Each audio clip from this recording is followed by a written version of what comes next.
une nouvelle vidéo Booktube, c'est-à-dire une vidéo où je donne mon avis sur un roman après l'avoir présenté.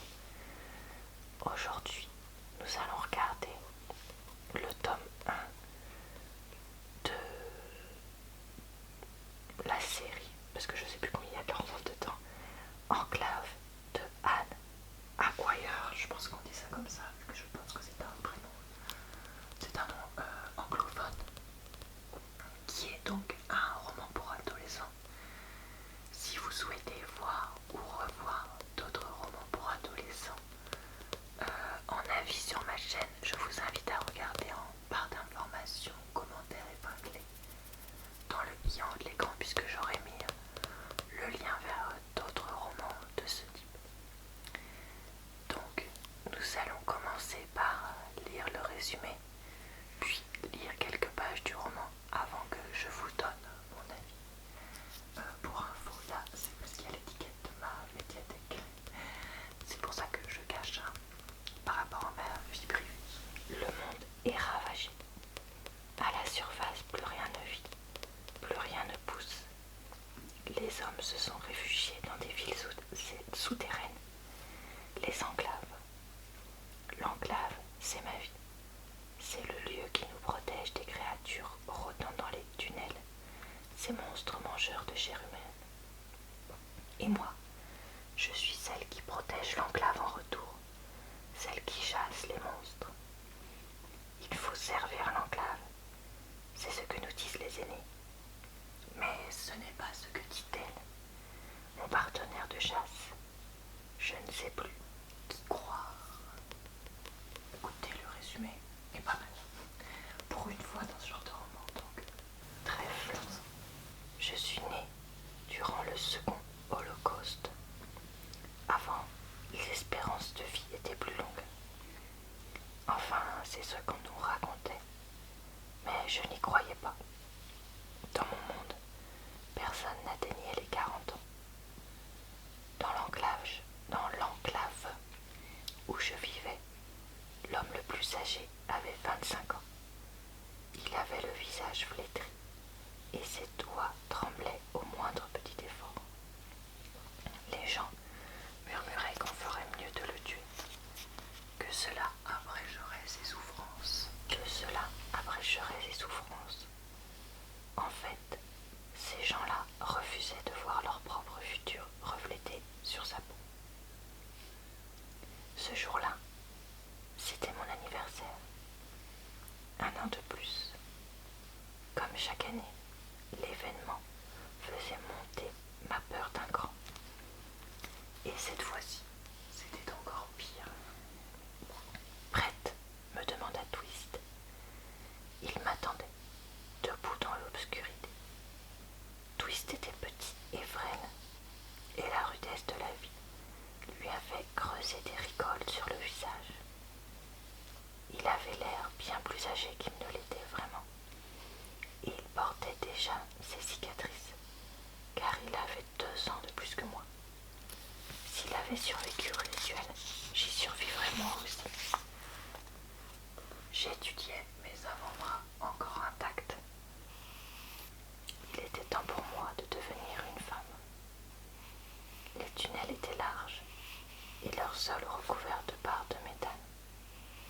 On y avait trouvé d'immenses conteneurs, couchés sur leurs flancs comme des créatures sans vie. Les vestiges de moyens de transport, sûrement. Parfois, ils nous servaient d'abri.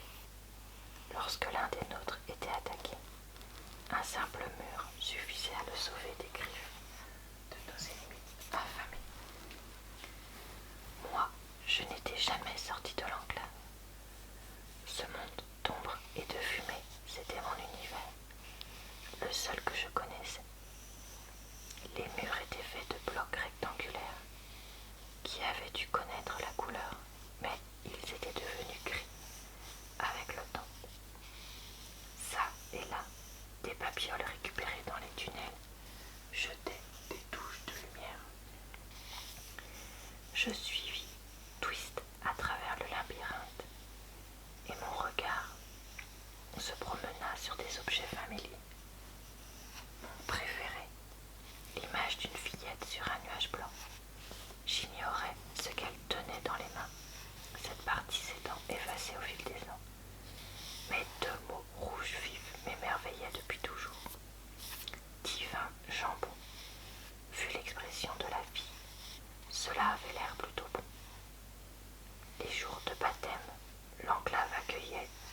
qui avaient vécu assez longtemps pour recevoir un nom. Et maintenant, ils étaient là pour moi. Les aînés nous attendaient près du feu. Notre enclave était petite, et je connaissais tous les visages baignés par la lumière. Nous perdions tellement d'enfants en bas âge que tous les mômes étaient appelés garçons ou filles, et on y a posé un numéro. Aujourd'hui, je recevrais un vrai nom.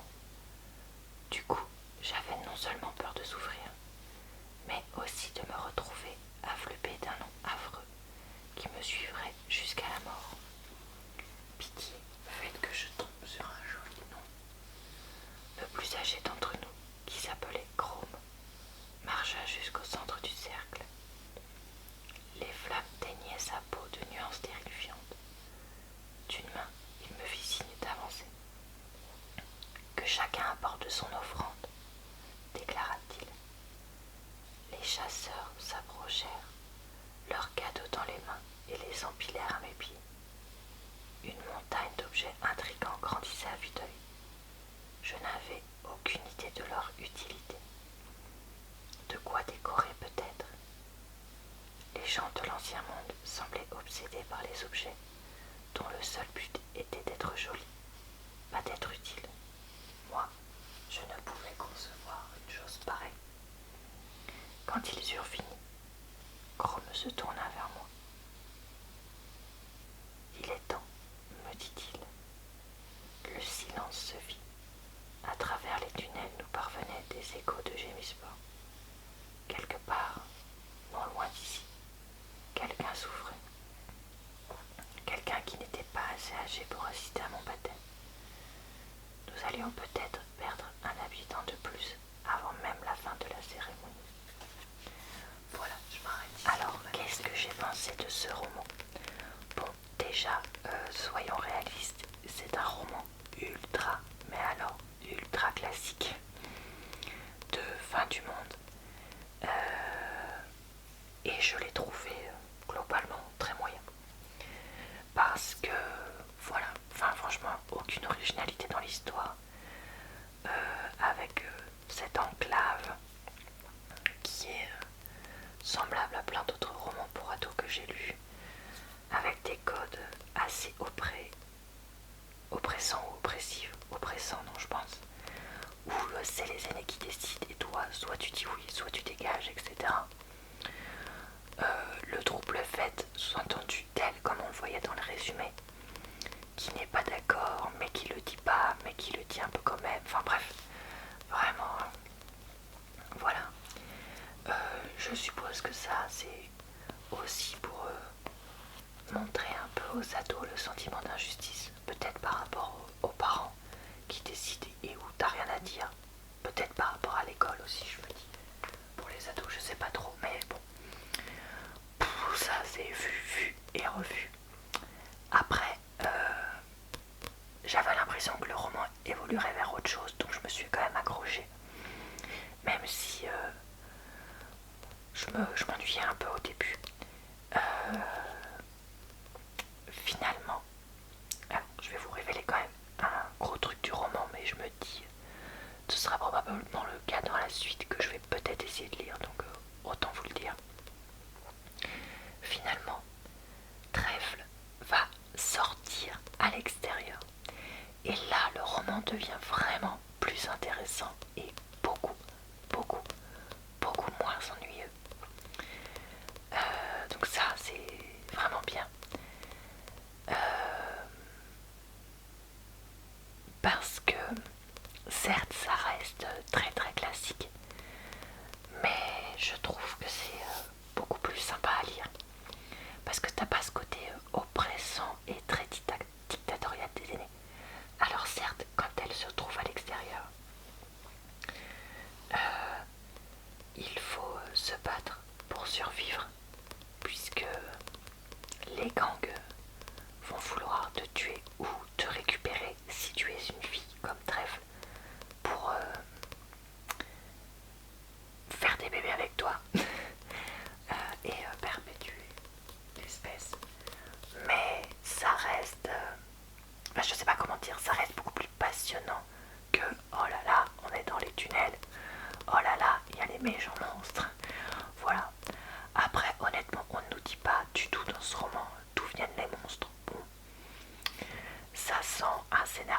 assez connu à la base de biologie, si vous voulez mon avis pour l'instant.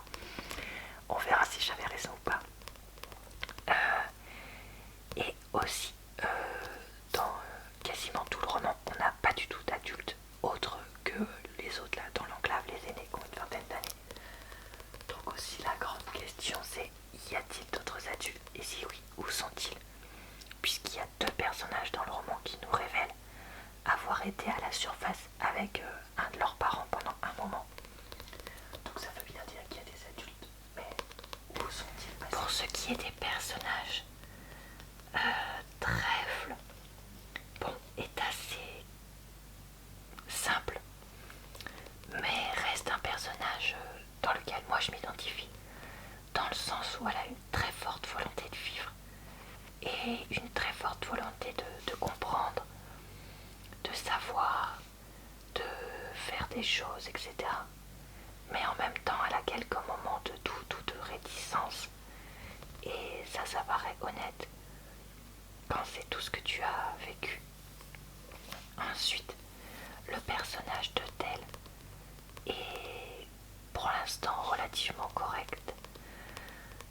Dans le sens où, ben voilà, c'est un peu le rebelle, mais en même temps, il a dû faire des choses pour survivre qu'il n'avait pas forcément envie de faire. Enfin, c'est un peu compliqué. Donc ça c'est pareil. Après tout, pourquoi pas. Et puis, les autres personnages sont plutôt de passage. Donc je vais pas m'étendre dessus pour le moment parce que, à part deux autres personnages qu'on voit plus à la fin du roman, mais je sais pas trop s'ils vont rester longtemps ou pas. Parce que c'est pareil, pardon, il y a d'autres personnages aussi dans l'enclave au début qui sont un petit peu récurrents, mais qui après vont complètement être inexistants avec l'arrivée à la surface. Donc voilà. Donc pour l'instant, on a vraiment deux personnages principaux qui, globalement, je trouve, sont pas trop mauvais, et des personnages secondaires qui passent, qui sont corrects aussi pour l'instant, même s'il y en a qui sont des têtes à claques, mais ça, c'est autre chose, c'est normal. Voilà. Alors, est-ce que je recommanderais ce roman? Je pense que ça, c'est un roman qui pourrait vraiment plaire à des ados d'une quinzaine d'années, parce que c'est quand même un monde assez dur, mais qui n'ont pas ce côté blasé comme moi, à plus de 30 ans, d'avoir lu et relu des romans comme ça. Parce que voilà, bah, comme j'ai dit, il n'y a rien d'original. Donc c'est ni mieux ni moins bien que plein d'autres romans de même style que j'ai lus. Donc voilà. Soit vous êtes fan du genre et vous avez envie de lire un énième texte comme ça, donc ça vous plaira.